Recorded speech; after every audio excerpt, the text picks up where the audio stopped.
panapa madho aora shama. Shuwa mkoma madho aora. One day nchaona tarara panzi.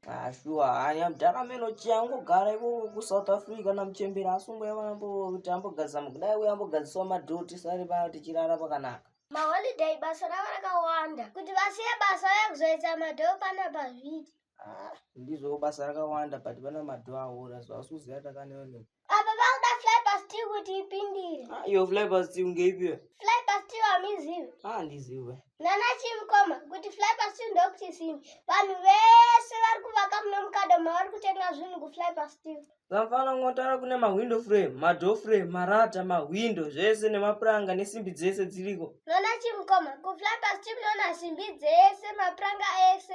Mudhara dati mudhara mfana kudai temba kaigona titumira matuno mhanyo tenga tega madhoo pa fly past you. Aisati tembeki. Atumire mali straight ku fly past you.